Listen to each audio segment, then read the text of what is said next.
جو گناہ نظر آتے ہیں جیسے چوری کرنا، جھوٹ بولنا، دھوکہ دینا، یہ ظاہری گناہ، اور باطنی گناہ کیا ہے؟ جو دل میں وسوسے ہیں، گمان ہے، شک ہے، اس کو، وہ دل کے گناہ ہیں۔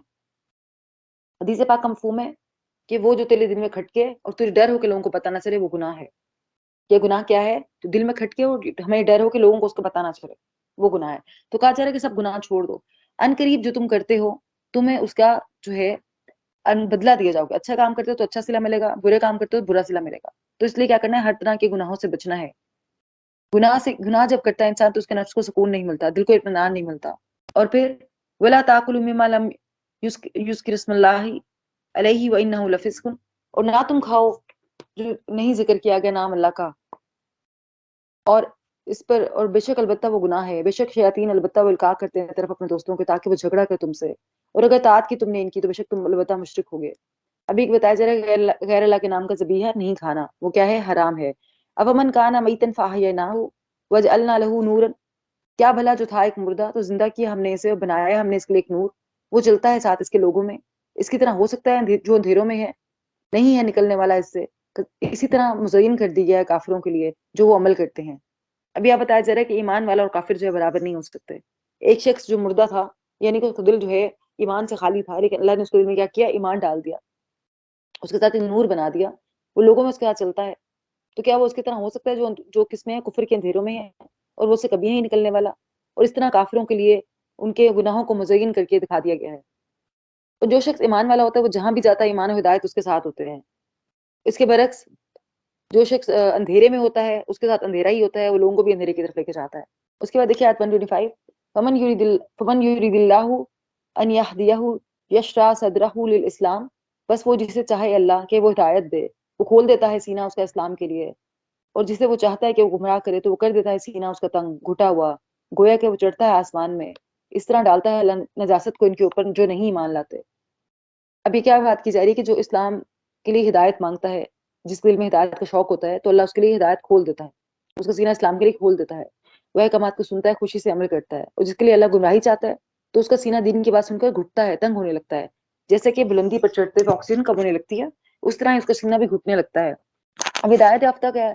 ہدایت یافتہ سینہ اور بازو کھول کر لیتا ہے ہدایت، اور جو گمراہ ہے اس کا سینہ ہدایت کی بات سن کر تنگ ہو جاتا ہے، اس کا دل تنگ ہو جاتا ہے۔ اس طرح اللہ کیا کرتا ہے؟ لوگوں کے دلوں میں گمراہی ڈالتا ہے کہ وہ ایمان نہیں لاتے۔ نجاست کا مطلب یہاں پہ ہے کفر ہے، کہ جب وہ کفر میں ہوتے ہیں تو پھر اللہ ان کو مزید کفر میں ڈال دیتا ہے۔ وہذا صراط ربی کا مستقیمہ، اور یہ ہے راستہ آپ کے رب کا سیدھا۔ تحقیق کھول کر بیان کی ہم نے آیات ان لوگوں کے لیے جو نصیحت قبول کرتے ہیں، ان کے لیے گھر ہے سلامتی کا پاس ان کے رب کے، اور وہ ہے دوست ان کا بوجہ اس کے جو تھے وہ عمل کرتے۔ اب کیا بتایا جا رہا ہے؟ جو صراط مستقیم پر چلتے ہیں، سیدھے راستے پر چلتے ہیں، اللہ کے راستے پر چلتے ہیں، ان کے لیے کیا ہے؟ سلامتی کا گھر، یعنی کہ جنت کا گھر ہے ان کے پاس، اور ان کے رب کے پاس اور بھی بہت سارے انعامات ہیں ان کے لیے۔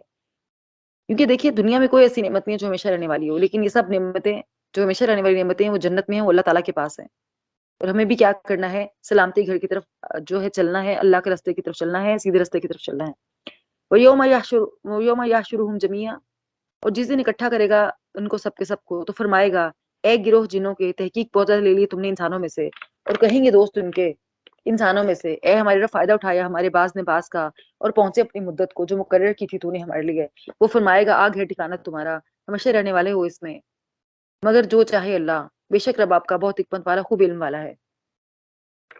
اب یہاں پہ کیا بتایا جا رہا ہے کہ قیامت کے روز اللہ انسانوں اور جنوں سے خطاب کریں گے، اور پھر کہیں گے کہ اے جنوں کے گروہ، تم نے بہت سارے لوگوں کو اپنے ساتھ گمراہ کیا، مطلب بہت سارے انسانوں کو جنہوں نے گمراہ کیا ہے، جن کی وجہ سے وہ جادو کرتے ہیں اور موکل رکھے ہوئے ہیں، جو بھی الٹے پلٹے سارے کالے جادو کام کرتے ہیں، وہ سب جنہیں ان کو جن کے شیطان کے پیروکار ہیں تو ان کو گمراہ کرتے ہیں۔ تو اللہ فرمائے گا کہ بہت سارے لیے انسانوں میں سے تم نے، لیکن پھر کیونکہ وہ دن سچائی کا دن ہوگا، ہر نفس نہ چاہتے بھی سچائی بولے گا، تو پھر جو ان کے ساتھی ہوں گے نا، وہ کہیں گے اللہ ہم نے بھی ان سے فائدہ اٹھایا تھا، اگر جنہوں نے ہم سے فائدہ اٹھایا تھا تو ہم نے بھی ان سے فائدہ اٹھایا تھا، ہم نے بھی لوگوں پہ جادو کیا تھا، کالا جادو کیا تھا، جو بھی الٹے جو بھی کام کیے تھے، تو جنہوں نے ہماری مدد کی تھی اس میں۔ اور پھر اللہ کیا فرمائے گا؟ ان دونوں کو فرمائے گا تمہارا ٹھکانہ کیا ہے؟ جہنم ہے، مگر ساتھ ہی کیا؟ مگر جو چاہے آپ کا رب، مطلب اللہ جو چاہے وہ کرے گا۔ یہاں پہ جب ہم ان آیات پہ غور و فکر کرتے ہیں کہ جہاں جہاں اللہ نے لکھا ہے کہ رہنے والے ہمیشہ جہنم میں، اور پھر اس کے بعد لکھا ہے کہ ہمیں جو چاہے اللہ، تو اس کا مطلب ہے کہ شاید اللہ کی رحمت سے وہاں سے نکال دیے جائیں گے، لیکن مگر جو چاہے اللہ، ہم زیادہ اس بارے میں نہیں جانتے، تو بس تھوڑا سا ہم حجت کر سکتے ہیں اس بارے میں. اگلی آیت دیکھیے، یا معشر الجن والانس الم یاتکم رسل منکم یقصون، اے گروہ جنوں کے اور انسانوں کے، کیا نہیں آئے تھے تمہارے پاس کچھ رسول تم میں سے جو بیان کرتے تم پر ہماری آیات اور ڈراتے تھے تمہیں ملاقات سے تمہارے اس دن کی. وہ کہیں گے گواہی دیتے ہیں ہم اپنے نفسوں پر، اور دھوکے میں ڈالا ہمیں دنیا کی زندگی نے، اور وہ گواہی دیں گے اپنے نفسوں پر کہ بے شک تھے وہ کافر. یہ اس لیے ہے کہ نہیں ہے رب آپ کا کہ ہلاک کرنے والا بستیوں کو ساتھ ظلم کے، جبکہ اس میں رہنے والے ہوں غافل. اللہ فرما رہا ہے کہ اللہ نے تمام جنوں اور انسانوں پر رسول بھیجے، اور اللہ پھر گواہی لیں گے، پوچھیں گے کیا تمہارے پہ میرے رسول نہیں آئے تھے، کیا وہ اللہ کی کتاب نہیں لائے تھے؟ تو وہ کہیں گے ہاں یا اللہ رسول آئے تھے، وہ اللہ کی کتاب آپ کی کتاب لائے تھے، لیکن ہم ہی دنیا کی زندگی میں دھوکے میں تھے اور ہم نے ان کو جھٹلا دیا اور رسولوں پر ایمان نہ لائے. اس وقت تو اپنے خلاف گواہی دیں گے، کیونکہ وہ دن ہی سچائی کا دن ہوگا. اس دن سب لوگ جو ہے سچ بولیں گے، تو وہ کہیں گے ہم ہی انکاری تھے، دنیا کی چمک رونق نے ہمیں دھوکے میں ڈال دیا تھا، اس لیے ہم دنیا کو صرف اتنا لیں جتنا ہمیں ضرورت ہے، دنیا میں دھوکے میں نہ ڈالے. آیت 132 وَلِكُلِّ دَرَجَاتٌ مِّمَّا عَمِلُوا، ہر ایک کے لیے درجات ہیں اس کے لیے جو انہوں نے عمل کیے، اور نہیں ہے رب آپ کا غافل اس سے جو عمل کرتے ہیں. یہاں پہ بتایا جا رہا ہے کہ ہر ایک کے درجات ہیں، برے کام کے برے جتنا برا کام ہوگا اتنا برا درجہ ہے، جتنا اچھا کام ہوگا اتنا اچھا درجہ ہے، عمل کے مطابق درجات ہوں گے. اللہ ہر ایک کا عمل جانتا ہے، قیامت کے دن معلوم ہو جائے گا کون عمل میں آگے رہا. وَرَبُّكَ الْغَنِيُّ ذو رحمہ، اور رب آپ کا بہت بے نیاز ہے اور رحمت والا ہے، اور اگر وہ چاہتا کہ وہ لے جائے تم سب کو، جانشین بنا دے تمہارے بعد جس کو وہ چاہے، جیسے کہ اس نے اٹھایا نسل سے دوسری قوم کو. اللہ کہہ رہے ہیں کہ اللہ جو ہے بندوں سے بے نیاز ہے اور رحمت والا ہے. مطلب اگر تم اللہ سے منہ موڑتے ہو تو اللہ بھی تم سے بے نیاز ہے اپنے مخلوق سے، اور اس کی عبادت سے بھی بے نیاز ہے. لیکن اگر تم اللہ کو یاد کرتے ہو، اس سے رحمت طلب کرتے ہو، تو اللہ بہت رحمت والا ہے. اور پھر اگر تم اللہ کو یاد نہیں کرتے تو اللہ تمہارے بعد دوسرے لوگوں کو جانشین بنا دے گا، تمہیں ہٹا کے دوسری قوم میں لے آئے گا. تو یہ اللہ کے لیے بہت آسان ہے. یعنی کہ مہلت ختم ہونے والی ہے تمہاری، اللہ کو پرواہ نہیں ہے. اب یہ اسپیسیفکلی تو اہل مکہ سے کہا جا رہا ہے، لیکن یہ تمام لوگوں کے لیے بات کہ مہلت عمل ختم ہونے والی ہے. اللہ کو پرواہ نہیں ہے اس چیز کی کہ وہ ایک نئی قوم لے آیا ہے اس دنیا میں. اب دیکھیے ہمارے آباء و اجداد تھے کچھ، اگر ہم 50 سال پہلے چلے جائیں تو وہ اس دنیا میں اب نہیں ہے، شاید ان کا نام بھی کوئی نہیں جانتا، اور ان کے بعد ہم لوگ ہیں، پھر ہمارے بعد اور لوگ ہوں گے، پھر ہمیں بھی کوئی نہیں جانے گا. تو اس کا مطلب مہلت عمل ہماری بھی ختم ہونے والی ہے. ہمیں بھی اپنے فوراً اللہ کی راہ میں جو اچھے اچھے کام ہیں وہ کرنے ہیں، اور پھر اچھے کام کا فائدہ ہمیں ہی ملتا ہے، کیونکہ اللہ کو اس کی ضرورت نہیں ہے، ہمیں ہی فائدہ ملنا ہے اس کو دنیا میں بھی اور آخرت میں بھی. اور اگر ہم وہ کام نہیں کریں گے تو اللہ ہماری جگہ دوسرے لوگوں کو لے آئے گا. یہ بات یاد رکھیے گا. آپ کوئی بھی کام کرتے ہیں اللہ کے راستے میں تو یہ مت سوچیے کہ میں بہت بڑا کام کری ہوں. یاد رکھیے کہ اگر ہم نہیں ہوں گے تو ہماری جگہ کوئی اور ہوگا، کیونکہ اللہ نے تو اپنا کام کرانا ہے، اس کو مخلوق کی کمی نہیں ہے. لیکن ہماری خوش قسمتی ہے کہ اگر ہم پر اللہ نے اپنا کام کے لیے ہم پر دروازے کھولے ہیں تو ہماری خوش قسمتی ہے یہ. آیت 140 دیکھیے، قد خسر الذین قتلوا اولادهم سفہا بغیر علم. یہاں پہ کیا بتایا جا رہا ہے؟ تحقیق خسارے میں لے وہ لوگ جنہوں نے قتل کیا اپنی اولاد کو نادانی سے، بغیر علم کے، اور حرام قرار دیا اس رزق کو جو دیا انہیں اللہ نے، جھوٹ گھڑتے ہوئے اللہ پر. تحقیق وہ بھٹک گئے اور نہ تھے وہ ہدایت پانے والے. ہم یہاں پہ اشارہ کس کی طرف ہے؟ یہاں پہ اشارہ ہے ربیہ اور مضر کے دو قبائل تھے جو کہ اپنی اولاد کو قتل کر دیتے تھے. جیسے کہ جبکہ قریش قبیلے میں یہ رواج نہیں تھا کہ جو قبائل تھے بیٹیوں کو دفن کرتے تھے زندہ، وہ قریش میں سے نہیں تھے. دو اور قبیلے تھے ربیہ اور مضر، وہ قبیلے. تو یہ ان کی جہالت تھی. جہالت بے وقوفی کے ساتھ وہ کیا کرتے تھے؟ بغیر علم کے اپنی اولاد کو قتل کر دیتے تھے، مار دیتے تھے. اس کا انجام خسارہ ہے. اور پھر وہ کیا کرتے تھے؟ حلال چیزوں کو اللہ پر جھوٹ باندھتے ہوئے حرام قرار دیتے تھے. ایسا کرنے والے کیا ہوئے؟ بھٹک گئے. اولاد کے قاتل کے لیے کیا ہے؟ دونوں جہانوں کی بربادی. اب اگلی آیت دیکھیے 141 وَهُوَ الَّذِي أَنشَأَ جَنَّاتٍ مَعْرُوشَاتٍ وَغَيْرَ مَعْرُوشَاتٍ، اور وہی ہے جس نے پیدا کیے باغات چھتریوں پر چڑھائے ہوئے اور غیر چھتریوں پر چڑھائے ہوئے، اور کھجور کے درخت اور کھیتی، مختلف ہیں پھل اس کے، اور زیتون و انار، آپس میں ملتے جلتے نہ ملتے جلتے. کھاؤ اس کے پھل میں سے جب وہ پھل لائے، اور دو حق اس کا دن اس کی کٹائی کے، اور نہ تم اسراف کرو، بے شک وہ نہیں پسند کرتا اسراف کرنے والوں کو. یہاں پہ اللہ کی نعمتیں یاد دلائی جا رہی ہیں کہ اللہ تعالیٰ وہ ہے جس نے باغات پیدا کیے چھتریوں والے. مطلب کچھ باغات ایسے ہیں جو آپس میں جڑے ہوتے ہیں اور چھتری کی طرح درخت ملے ہوتے ہیں، اور کچھ باغات ایسے ہیں جن میں درخت الگ الگ بھی ہیں. اس طرح کھجور کے درخت ہیں، مختلف ہیں، اس کے پھل مختلف ہیں، مختلف ٹائپ کی کھجوریں ہیں، زیتون اور انار ہیں، ان کے پھل بھی آپس میں ملتے ہیں، کبھی کبھی الگ بھی ہیں.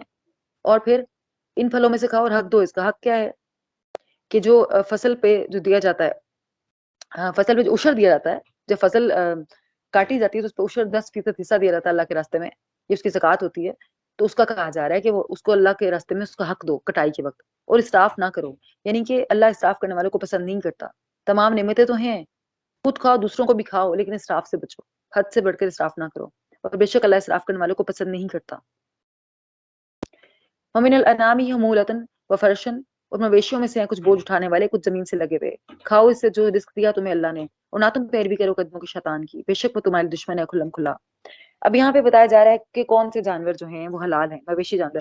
سورۃ الانعام جس کا مطلب انعام جو ہے نام سے ہے، اور نام جو ہے وہ عربی میں مویشیوں کے لیے اور خاص طور پہ اونٹوں کے لیے لفظ استعمال ہوتا ہے۔ تو جو سورہ کا جو نام تھا، اب وہ آیات کہ کون کون سے جانور جو ہیں وہ حلال ہیں وہ بتائے جا رہے ہیں۔ مویشیوں میں سے کچھ ہیں جو بوجھ اٹھانے والے ہیں، کچھ ایسے ہیں جو بوجھ اٹھاتے ہیں، کچھ ایسے ہیں جو زمین سے لگے ہوئے ہیں، مطلب کچھ جانور چھوٹے ہیں قد میں، کچھ جانور بڑے ہیں قد میں، اور پھر اللہ نے جو تمہیں رزق دیا اس میں سے کھاؤ، اور نہ تم پیروی کرو شیطان کے قدموں کی، مطلب اللہ نے جو حلال کیا ہے اس میں سے کھاؤ اور شیطان کے قدموں کی پیروی نہ کرو۔ اور یہ سب جانور جو اللہ نے بنائے ہیں تمہارے کھانے کے لیے، تمہارے فائدے کے لیے، ان سے فائدہ اٹھاؤ، ان کو کھاؤ، اور شیطان تمہارا دشمن ہے۔ اس کے بعد کون سے جانور حلال ہیں؟ ثمانیۃ ازواج من الزوان اثنین، اور 8 قسمیں ہیں بھیڑ میں سے، 2 اور بکری میں سے، اور 2۔ کہہ دیجئے کیا 2 نر اس نے حرام کیے یا 2 مادہ، یہ تو مشتمل ہے اس پر رحم میں ان دونوں مادہ کے، بتاؤ مجھے ساتھ علم کے اگر ہو تم سچے۔ اب مزید تفصیلات بیان کی جا رہی ہیں، یعنی کہ 8 قسمیں، 8 اقسام بکریوں اور بھیڑوں کی ہیں، اور پھر ان میں سے اللہ کہہ رہے کہ کیا اللہ نے نر حرام کیے ہیں یا پھر مادہ حرام کیے ہیں، پھر ان کے بچے، مطلب بتایا جا رہا ہے یہ حجت ہے ان پر کہ اہل عرب نے جو اپنے پر خود جانور حرام کیے ہوئے تھے، کچھ جانور اپنے پر خود حرام کیے ہوئے تھے، وہ بتوں کے نام پہ ان کو چھوڑ دیا کرتے تھے، یہ ان کی بات کی جا رہی ہے کہ اللہ نے ایسی کوئی دلیل نہیں دی اس چیز کی کہ یہ جانور حرام ہے۔ اللہ نے نہیں کہا نہ نر حرام ہے، نہ مادہ، اور نہ ہی اس کے بچے حرام ہیں۔ پھر اگلی آیت وَمِنَ الْإِبْلِ اثْنَيْنِ وَمِنَ الْبَقَرِ اثْنَيْنِ، اور اونٹوں میں سے 2 اور گائے میں سے 2۔ کہہ دیجئے کہ 2 نر اس نے حرام کیے یا 2 مادہ، یا جو مشتمل ہے جس پر ان کے رحم دونوں مادہ کے، یا تھے تم گواہ جب تاکید کی تمہیں اللہ نے اس کی، تو کون ہے بڑا ظالم اس سے جو گھڑ لے اللہ پر جھوٹ، اور تاکہ وہ بھٹکا دے لوگوں کو بغیر علم کے، بے شک اللہ نہیں ہدایت دیتا ان لوگوں کو جو ظالم ہیں۔ اب یہاں بتایا جا رہا ہے کہ اونٹ اور گائے بھی حلال ہیں، اونٹوں میں سے بھی اونٹوں کے نر بھی حلال ہیں، اونٹوں کے مادہ بھی حلال ہیں، اونٹوں کے بچے بھی حلال ہیں، اس طرح گائے کے بچے بھی، گائے کا نر اور مادہ یہ بھی سب حلال ہے، اور اللہ نے اس کی کوئی دلیل نہیں دی۔ اور اگر تم اللہ پر جھوٹ باندھتے ہو تو پھر سب سے بڑا ظلم ہے یہ، اللہ ظالموں کو ہدایت نہیں دیتا۔ اب یہاں پہ کیا بات پتہ چل رہی ہے ہمیں کہ بغیر علم کے لوگوں کو فتوی دینا بہت بڑا جرم اور گناہ ہے، گناہ عظیم ہے۔ اللہ تعالیٰ فرما رہے ہیں کہ اللہ پہ جھوٹ باندھنا ہے، ہمیں کسی بات کا علم نہیں ہے، آپ سے کوئی بات کچھ پوچھتا ہے آپ کو نہیں پتا تو یہ مت کہیے، غلط مت بتائیے، آپ اسے ٹائم لے لیجیے، کلیئرلی بتا دیجیے کہ مجھے نہیں پتا اس بارے میں آپ کو فردر جو ہے کنفرم کر کے بتاؤں، یا نہیں پتا تو سمپلی بتا دیجیے کہ میں آپ کو کنفرم کر کے بتاؤں۔ امام مالک کے پاس ایک شخص آیا اور وہ کافی لمبا سفر کر کے آیا تھا امام مالک کے پاس، اور اس نے 19 سوال کیے آپ سے، اس میں سے 3 کے جواب امام مالک نے دیے، باقی سب کے جواب نہیں دیے۔ تو اس نے کہا کہ مجھے لوگوں نے بڑا بتایا تھا کہ بہت علم ہے، تو امام مالک نے فرمایا کہ سارا علم نہیں ہے مجھ پہ، جو میں نہیں جانتا وہ میں نہیں جانتا۔ تو مطلب یہ انہوں نے اس میں آر محسوس نہیں کی کہ نہیں پتا تو غلط بتا دیا، نہیں بتانا جب تک نہیں کنفرم، دین کی کوئی بات آپ نے بغیر دلیل کے نہیں کری۔ اب اگلی آیت دیکھیے، آیت نمبر 145، کُلَّ اجد ما فی اوحی الی محرما علی طاعم، کہہ دیجئے نہیں میں پاتا اس کو جو وحی کی کہ میری طرف حرام کی ہوئی کوئی چیز کسی کھانے پر جسے وہ کھائے، مگر یہ کہ وہ ہو مردار یا خون بہایا ہوا یا گوشت خنزیر کا، تو بے شک وہ ناپاک ہے، یا وہ نافرمانی یا ہو نافرمانی کے پکارا گیا واسطے غیر اللہ کے، جس سے کوئی، مگر جو مجبور کر دیا گیا اور نہ سرکشی کرنے والا اور نہ حد سے بڑھنے والا ہو، تو بے شک رب آپ کا بہت بخشنے والا نہایت رحم کرنے والا ہے۔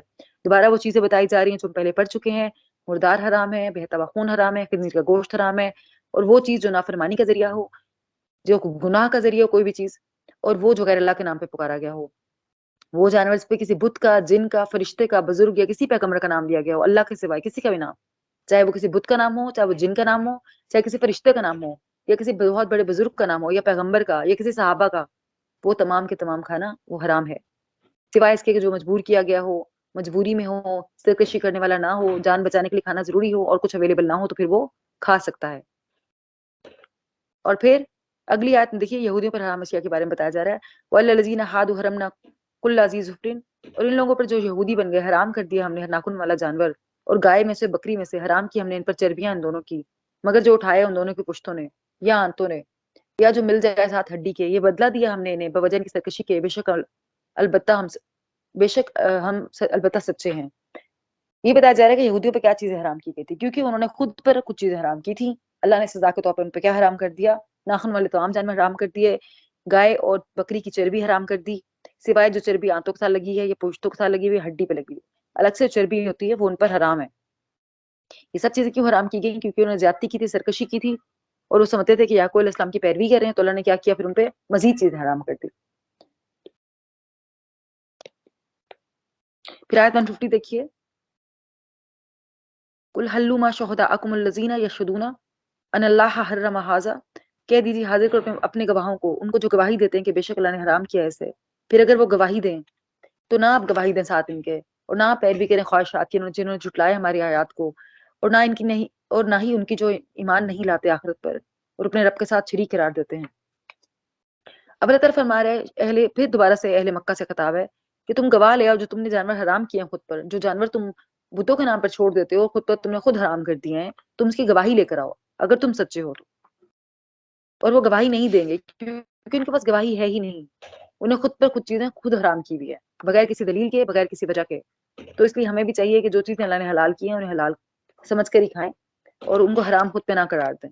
جیسے کوئی منت مان لیتا ہے کہ جی اگر یہ بات تب تک پوری نہیں ہوگی تب تک میں یہ کام نہیں کروں گی، ایسا کچھ نہیں کرنا چاہیے۔ ہاں وہ آپ کو کوئی چیز نہیں پسند کھانے میں وہ ایک اور چیز ہے، لیکن آپ ایسے اس کو اپنے پر حرام نہیں کر سکتے۔ دیکھیے آیت نمبر 161، قل اننی ہدانی ربی الی صراط مستقیم دینا قیما ملت ابراہیم حنیفا وما کان من المشرکین، کہہ دیجئے کہ بے شک ہدایت دی مجھے میرے رب نے طرف راستے سیدھے کے، دین درست کی جو ملت ہے ابراہیم کی، جو یکسو تھا اور نہ تھا مشرکین میں سے۔ اسے پچھلی آیت بھی دیکھ لیتے ہیں 160 دیکھیے، من جاء بالحسنۃ فلہ عشر امثالها، اور جو کوئی لائے نیکی کو تو اس کے لیے 10 ہیں مثل اس کے، اور جو کوئی لائے برائی کو تو نہ بدلہ دیا جائے گا مگر مانند اسی کے، اور نہ ہی وہ ظلم کیے جائیں گے۔ اب یہاں پہ کتنی اچھی بات بتائی جا رہی ہے کہ اگر نیکی کرو گے تو پھر اس کا اجر کتنا ہے؟ 10 گنا، اور لیکن اگر گناہ کرو گے تو پھر اس کا اجر اتنا ہی ہے جتنا کہ گناہ مطلب ایک گناہ کا اتنا ہی بدلہ دیا جائے گا۔ اللہ ظلم نہیں کرتا۔ اور پھر نبی صلی اللہ علیہ وسلم سے کہا جا رہا ہے کہ آپ کہیے کہ مجھے ہدایت دی اللہ نے سیدھے راستے کے، جو کہ راستہ تھا ابراہیم علیہ السلام کا، کیونکہ وہ کیا تھے؟ وہ تو دین توحید پر تھے اور مشرکین میں سے نہیں تھے۔ اور پھر قل ان صلاتی ونسکی ومحیایا ومماتی للہ رب العالمین، کہہ دیجئے کہ بے شک میری نماز، میری قربانی، میرا جینا، میرا مرنا اللہ ہی کے لیے ہے جو رب ہے تمام جہانوں کا، لا شریک لہ وبذالک امرت وانا اول المسلمین، اور نہیں کوئی شریک اس کا، اور اسی کا حکم دیا گیا ہمیں کہ سب سے پہلے ہم مسلمانوں میں سے۔ اب یہاں پہ کہا جا رہا ہے کہ کیا کہیے کہ میری عبادات، میرے معاملات، میرا جینا، میرا مرنا، میرا سب کچھ، میری نماز اللہ ہی کے لیے ہے جو کہ تمام جہانوں کا رب ہے، اور اللہ وہ ہے کہ جس کے ساتھ کوئی اور شریک نہیں ہے، اور اسی کا حکم دیا گیا ہوں کہ میں سب سے پہلا مسلمان بنوں۔ اور ہمیں بھی یہی ہے کہ ہم بھی کہیں، یہ والی دعا بہت خوبصورت ہے، اس کو یاد کر لیجئے اس آیت 162 کو، انا صلاتی ونسکی ومحیایا ومماتی للہ رب العالمین، کہ بے شک میری نماز اور میری قربانی، میرا جینا اور میرا مرنا اللہ ہی کے لیے ہے جو رب ہے تمام جہانوں کا۔ قل اغیر اللہ ابغی ربا وهو رب کل شیء، کہہ دیجئے کہ سوائے اللہ کے میں تلاش کروں کوئی رب، حالانکہ وہ رب ہے ہر چیز کا، اور نہیں کماتا کوئی نفس مگر اس کا وبال ہے اس پر، اور نہیں بوجھ اٹھائے گی کوئی بوجھ اٹھانے والی بوجھ دوسرے کا، پھر طرف اپنے رب کے لوٹنا ہی تمہارا، وہ بتا دے گا تمہیں جو تم تھے جس میں اختلاف کرتے۔ وهو الذی جعلکم خلائف الارض ورفع بعضهم فوق بعض درجات، اور وہی ہے جس نے بنایا تمہیں جانشین زمین کا اور بلند کیا تمہارے بعض کو اوپر بعض کے درجات میں، تاکہ وہ آزمائش میں سے جو اس نے دیا ہے تمہیں، بے شک رب آپ کا جلد دینے والا ہے سزا، اور بے شک البتہ وہ بہت بخشنے والا، نہایت رحم کرنے والا ہے۔ اب یہاں پہ کیا کہا جا رہا ہے کہ آپ کہیے، اہل مکہ سے کہیے کہ کیا میں اللہ کے سوائے کوئی رب تلاش کروں، حالانکہ رب تو وہی ہے جو ہر چیز پہ قادر ہے، اور کوئی نفس نہیں کماتا، جو بھی نفس کماتا ہے اس کا اس وبال اسی پر ہی ہے، کسی کوئی اور اس کا بوجھ نہیں اٹھانے والا قیامت کے دن۔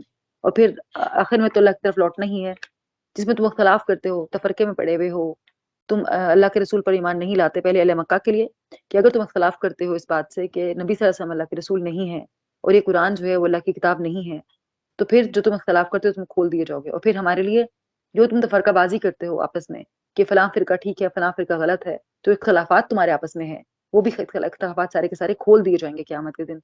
اور وہی ہے جس نے بنایا جانشین، تمہیں زمین میں جانشین بنایا، اور پھر کیا کیا؟ کچھ لوگوں کو درجات میں بلند کیا۔ کیا مطلب؟ کہ کچھ لوگوں کو زیادہ دیا مال میں سے، اولاد میں سے، دنیا میں سے، اور کچھ کو کم دیا تاکہ وہ آزمائے۔ اور دونوں طرح آزمائش ہے، جس کو مال دیا ہے اس کے لیے بھی آزمائش ہے، جس کو اولاد دی ہے اس کے لیے بھی آزمائش ہے، جس کو نہیں دی اس کے لیے بھی آزمائش ہے، دونوں کے لیے آزمائش ہے۔ اللہ دیکھنا چاہتا ہے کہ جس کو مال دیا یا جس کو رزق دیا کیا وہ اللہ کا شکر ادا کرتا ہے، جس کو نہیں دیا کیا وہ صبر کرتا ہے، کیا وہ اللہ پہ توکل کرتا ہے۔ اور اللہ تعالیٰ بہت جلد دینے والا ہے سزا، یعنی کہ جو تم گناہ کرو گے تو اللہ اس کی سزا جلد دینے والا ہے۔ لیکن وہ بہت بخشنے والا اور رحم کرنے والا بھی ہے. مطلب جو غلط کام کرے گا اس کے لیے سزا ہے، لیکن جو اچھا کام کرے گا اس کے لیے کیا ہے؟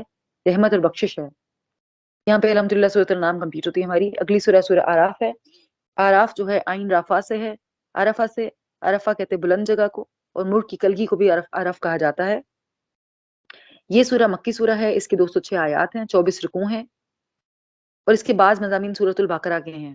پہلی آیت الف لام میم صاد حروف مقطعات، اور دوسری آیت دیکھیے کتاب انزل علیک فلا یکن فی صدرک، اور یہ کتاب نازل کی گئی طرف اس کے، پس نہ ہو آپ کے سینے میں کوئی تنگی اس سے، تاکہ آپ ڈرائیں ساتھ اس کے، اور نصیحت اور ایمان اور اس میں نصیحت ایمان لانے والوں کے لیے. اب نبی صلی اللہ علیہ وسلم سے کہا کیا جا رہا ہے کہ یہ کتاب جو ہے یعنی کہ قرآن پاک جو ہے یہ آپ کی طرف نازل کی گئی ہے، اور آپ اس کو بتانے میں ذرا بھی تنگی محسوس نہ کریں، کہ آپ اس سے لوگوں کو ڈرائیں اور پھر نصیحت دیں کس کو؟ مومنین کو نصیحت دیں. نبی صلی اللہ علیہ وسلم کو قرآن کا جو حصہ نازل ہوتا تھا اسے آپ لوگوں تک ایز اٹ از پہنچاتے تھے. اس میں مسلمانوں کافر دونوں شامل تھے. تو ان سے کیا کہا جا رہا ہے کہ چاہے کافر مذاق کیوں نہ اڑائیں، چاہے وہ مطالبے کریں، اعتراضات کریں، چاہے یہ بات آپ کو گراں گزرے، پھر بھی اللہ تعالیٰ آپ کو تسلی دے رہے ہیں کہ یہ کتاب جو ہے آپ پر نازل کی گئی ہے، آپ نے بغیر کسی تنگی کے اس کو آگے لوگوں تک پہنچانا ہے. اور پھر اگلی آیت میں سب سے خطاب ہے اتبعوا ما انزل الیکم من ربکم ولا تتبعوا من دونه اولیاء، اور پیروی کرو اس کی جو نازل کیا گیا طرف تمہارے رب کے، اور نہ تم پیروی کرو اس کی، نہ تم پیروی کرو اس کے سوا دوسرے سرپرستوں کی، کتنا ہی کم تم نصیحت پکڑتے ہو. اب اللہ تعالیٰ فرما رہے ہیں کہ انسانوں سے کہ جو نازل کیا اللہ نے یعنی کہ قرآن پاک، اس کی پیروی کرو، اور باقی لوگوں کی پیروی نہ کرو. اپنے آباء و اجداد کی پیروی نہ کرو، یا کسی ایسے بزرگ کی پیروی نہ کرو جو تمہیں قرآن کے علاوہ کوئی بات بتاتا ہو. کس کی پیروی کرو؟ قرآن کی پیروی کرو. پھر اگر کوئی بات تمہیں وہ بتائے جو اللہ نے بات کی ہے تو پھر اس کی بات مان لو، لیکن جو بات قرآن اور سنت سے اگینسٹ ہو، اس کے خلاف جاری ہو، تو وہ بات نہ مانو. ٹھیک ہے. آیت نمبر 8 دیکھیے والوزن یومئذ الحق فمن ثقلت موازینہ فاولئک هم المفلحون، اور وزن اس دن حق ہوگا تو جو کوئی بھاری ہوئے میزان تو یہی لوگ ہیں وہ فلاح پانے والے. اب کیا بتایا جا رہا ہے کہ اعمال ناپے جائیں گے. اگلی آیت میں دیکھتے ہیں پھر اس کو ایکسپلینیشن. آیت نمبر 9 دیکھیے ومن خفت موازینہ فاولئک الذین خسروا انفسهم بما كانوا بآیاتنا یظلمون، اور جو کوئی ہلکے ہوئے میزان ترازو کے تو یہی لوگ ہیں جو جنہوں نے خسارے میں ڈالا اپنے نفسوں کو، تو وجہ اس کی کہ وہ کیا کرتے تھے؟ ہماری آیات کے ساتھ ظلم کرتے تھے. اب یہاں پہ بتایا جا رہا ہے کہ اعمال کا وزن، اعمال کا وزن، اعمال ناپے جائیں گے، اعمال تولے جائیں گے. کس طرح تولے جائیں گے؟ کہ قیامت کے دن کیا ہوگا؟ ہر چیز کا حساب ہوگا. جیسے حدیث پاک کا مفہوم ہے تم میں سے ہر شخص ذمہ دار ہے اور ہر ایک سے اس کی ریت کے بارے میں سوال ہوگا اور سب کا حساب ہوگا. ممکن ہے کہ اس دن اعمال کو مادی شکل میں لے لیا جائے یا ان کو کوئی ایگزسٹنس دے دی جائے جس کے بعد ان کو ناپا جائے اور پھر تول لیا جائے، یا پھر یہ بھی ہو سکتا ہے جو رجسٹر ہے اس میں اعمال لکھے ہیں اس کو تول لیا جائے. بہرحال اعمال تولے جائیں گے، اور اعمال تولے جائیں گے جس کے اعمال نیک اعمال بھاری ہوں گے تو یہ لوگ کون ہیں؟ فلاح پانے والے، تو وہ جنت میں چلے جائیں گے. اور پھر جن کے اعمال کا وزن ہلکا ہوگا وہ کون سے لوگ ہیں؟ خسارہ پانے والے. اور پھر اعمال کا دار و مدار یہ نہیں کہ کتنی بڑی نیکی کی ہے، کوانٹٹی میٹر نہیں کرتی نیکیوں کی، کوالٹی میٹر کرتی ہے. کس اخلاص سے، کس نیت سے کام کیا ہے، اس دن نیت اور اخلاص کا وزن ہوگا. اور کوانٹٹی نہیں بلکہ کوالٹی ناپی جائے گی نیکیوں کی، کہ ایک کھجور کا جو ہے وزن کئی گنا بڑی نیکیوں سے زیادہ ہوگا اگر وہ خلوص سے نیت سے دی گئی ہے. تو اللہ کا پیمانہ دنیا کے پیمانے سے بالکل مختلف ہے. ان کا جو اسکیل ہے وہاں کا ہمارے اسکیل سے بالکل مختلف ہے. نیکیوں کی اصلیت جانچی جائے گی. جس کی نیکیوں کا پلہ بھاری ہوگا وہ کیا ہوگا؟ فلاح پانے والا. اور جس کے اعمال ہلکے ہوں گے وہ خسارے میں ہوں گے. یہ کیوں؟ کیونکہ انہوں نے آیتوں کے ساتھ ظلم کیا. آیتوں کے ساتھ ظلم کرنا کیا ہے؟ اللہ کی آیت کے ساتھ ظلم کرنا پتہ ہونا چاہیے ہمیں، تاکہ قیامت کے دن ہم خسارہ پانے میں سے نہ ہوں. استغفر اللہ. تو آیت کا ظلم کرنا یہ ہے کہ کمی کرنا، کوتاہی کرنا، آیت کا مفہوم سمجھنے میں کمی کرنا، سمجھانے میں کمی کرنا، کوتاہی کرنا اور عمل نہ کرنا، آیت کو نہ ماننا، حق کا انکار کرنا اور اہمیت نہ دینا، پشت پیچھے ڈال دینا اور یہ کہہ دینا کہ کل کی کل دیکھی جائے گی اور پردہ صرف نگاہوں کا ہوتا ہے، اس طرح کی باتیں کرنا. کیونکہ جو اللہ نے حکم نازل کر دیا عمل کرنا ہمارا ضروری ہے، ہم اس سے انکار نہیں کر سکتے ہیں کسی بھی صورت میں. اگر ہم کوئی حجتیں بناتے ہیں اس کے خلاف تو یہ ہم کیا کر رہے ہیں؟ ہم آیتوں سے کے ساتھ ظلم کر رہے ہیں اللہ کی آیت کے ساتھ. تو اللہ کی آیت کو ماننا ہے، اس پہ عمل کرنا ہے، اور پھر تاکہ ہم قیامت کے دن خسارہ پانے والوں میں سے نہ ہوں. وَلَقَدْ مَكَّنَّاكُمْ فِي الْأَرْضِ وَجَعَلْنَا لَكُمْ فِيهَا مَعَائِشَ، اور البتہ تحقیق دیا ٹھکانہ ہم نے تمہیں زمین میں اور بنائے ہم نے تمہارے لیے زندگی کے سامان، اور کتنا ہی کم تم شکر کرتے ہو. اللہ بتا رہا ہے کہ ہم نے تمہیں زمین میں ٹھکانہ دیا اور یہاں پہ تمام نعمتیں تمہیں عطا کی، دنیا کی تمام نعمتیں عطا کی، لیکن تم کیا ہو؟ بہت کم شکر ادا کرتے ہو. وَلَقَدْ خَلَقْنَاكُمْ ثُمَّ صَوَّرْنَاكُمْ ثُمَّ قُلْنَا لِلْمَلَائِكَةِ اسْجُدُوا لِآدَمَ. البتہ تحقیق پیدا کیا ہم نے تمہیں، پھر صورت بنائی ہم نے تمہاری، پھر کہا فرشتوں کو سجدہ کرو آدم کو، تو انہوں نے سجدہ کیا سوائے ابلیس کے، نہ تھا وہ سجدہ کرنے والوں میں سے. قَالَ مَا مَنَعَكَ أَلَّا تَسْجُدَ. فرمایا کس نے منع کیا تجھے کہ نہ تو سجدہ کرے جبکہ حکم دیا تھا میں نے تجھے. قَالَ أَنَا خَيْرٌ مِّنْهُ. وہ بولا میں بہتر ہوں اس سے. خلقتنی من نار. تو نے پیدا کیا مجھے آگ سے. وخلقتہ من طین. اور تو نے پیدا کیا اس کو مٹی سے. اب یہاں کیا بات کی جا رہی ہے؟ اللہ تعالیٰ ہی صورتوں کا بنانے والا ہے. اللہ نے ہی ہماری صورتیں بنائی ہیں، تو ہمیں کسی کی صورت کو برا نہیں کہنا چاہیے. سب صورتیں اللہ کی بنائی ہوئی ہیں. اور پھر اللہ نے کیا کیا؟ صورتیں بنائی اور پھر آدم علیہ السلام کو بنایا. فرشتوں کو کیا کہا؟ سجدہ کرو. سب فرشتوں نے سجدہ کیا سوائے ابلیس کے. ابلیس نے سجدہ نہیں کیا. کیوں نہیں کیا؟ جب اللہ نے پوچھا کہ تجھے کس نے منع کیا جبکہ میرا حکم تھا، تو اس نے کیا کہا؟ میں بہتر ہوں اس سے. قال انا خیر منہ. اب یہاں پہ رکتے ہیں ایک منٹ. یہاں پہ دیکھیے ابلیس نے کہا انا خیر منہ، میں اس سے بہتر ہوں. اپنا جائزہ لیتے ہیں یہاں پر رک کے. کیا ہم یہ کہتے ہیں میں اس سے بہتر ہوں؟ اپنے نفس کا جائزہ لیجیے. اگر ہم میں سے کوئی شخص ایک سوچتا ہے کہ میں کس سے بہتر ہوں، کسی بھی انسان سے،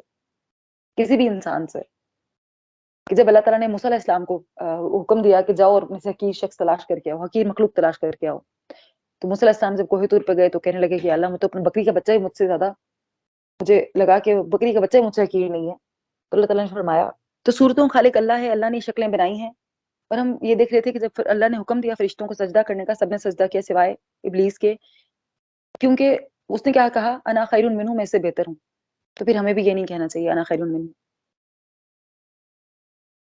جب بھی آپ کے دل میں یہ بات ہے میں سے بہتر ہوں، تو یاد رکھ لیجیے گا یہ کس کی بات ہے؟ ابلیس کی بات ہے، تکبر کی بات ہے. اس نے ایک بار تکبر کیا ہے، ہمیشہ کے لیے معطوب ہو گیا.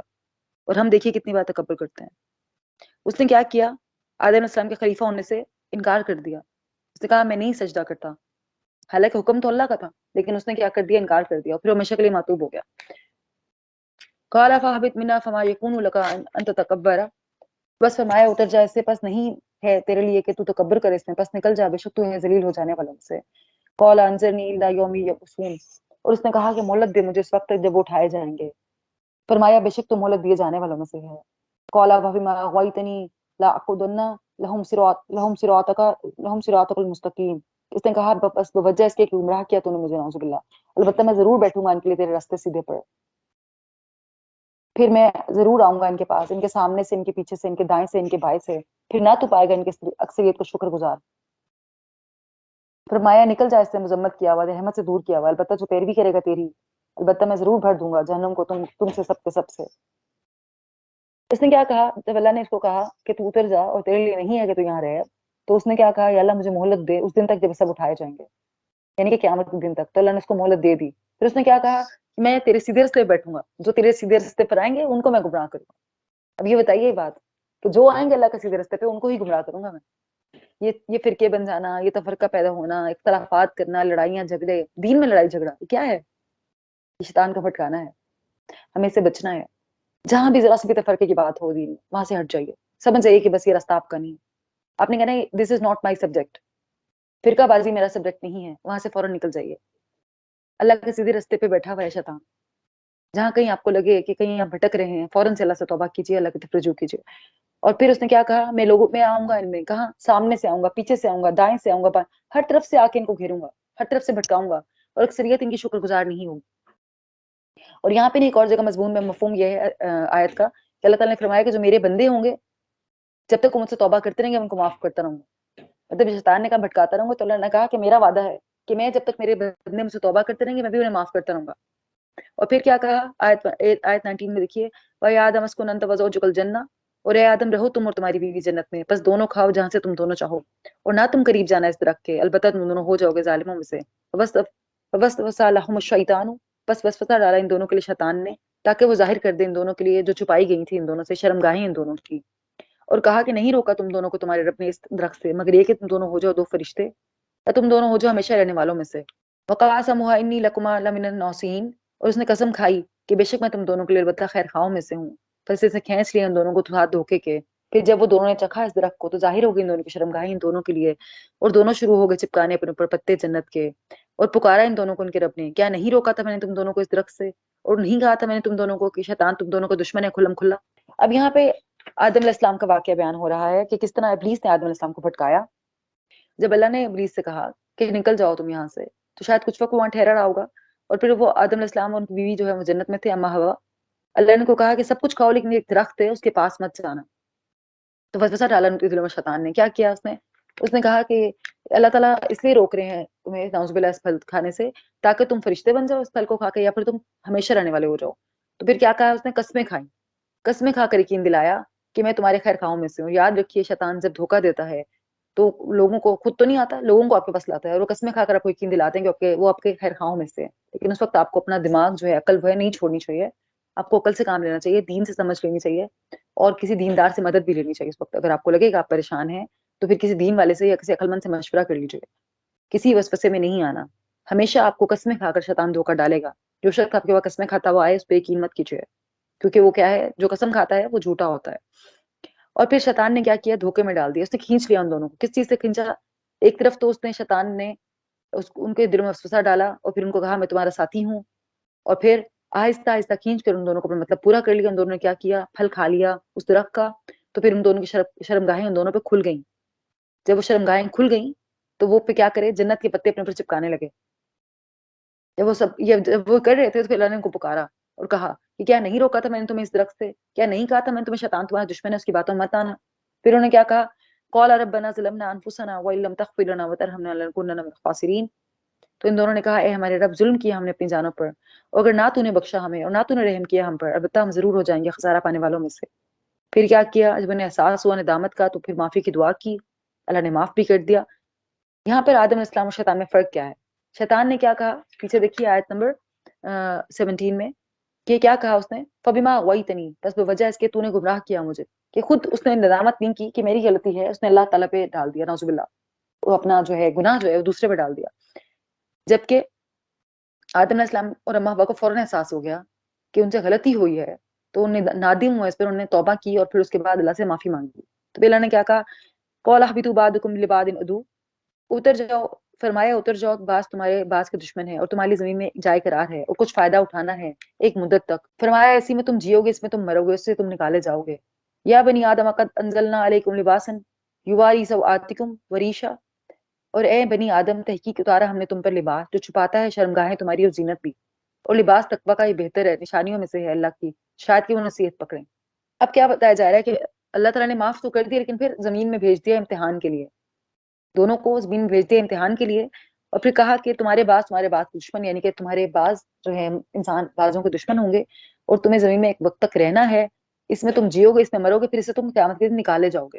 اور پھر اللہ تعالیٰ اگلی آیت میں فرما رہے ہیں کہ جیسا کہ شیطان نے لباس اتروا دیا تھا آدم علیہ السلام اور اما حوا کا، تو بنی آدم نے تمہارے لیے لباس بنایا ہے جو کہ چھپاتا ہے تمہاری شرمگاہوں کو، اور تمہاری زینت کا سامان بھی ہے۔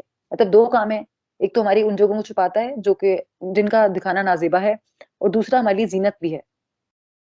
اور پھر تقویٰ کا لباس زیادہ بہتر ہے، اگر اللہ سے ڈرو گے، بظاہری لباس بھی بہتر ہے لیکن اصل لباس کیا ہے، باطنی لباس، اندر کا لباس، وہ خوبصورت ہونا چاہیے۔ لباس تقویٰ، لباس تقویٰ کیا ہے، لباس تقویٰ میں پہلی چیز کیا ہے، سچا اور خالص ایمان، اللہ کا خوف، سچائی کو مان لینا، تکبر کو چھوڑ دینا، عاجزی اختیار کرنا، اور پھر اپنے دوسروں کے لیے یکساں پیمانے رکھنا، دوسروں کے لیے خیر خواہی رکھنا، یہ ہے لباس تقویٰ، اور یہ بہتر ہے، یہ اللہ کی نشانیوں میں سے ہے، جو باطنی زینت کا ذریعہ ہے۔ جس کا دل خوبصورت ہے وہی اس کا ہی ظاہر خوبصورت ہے۔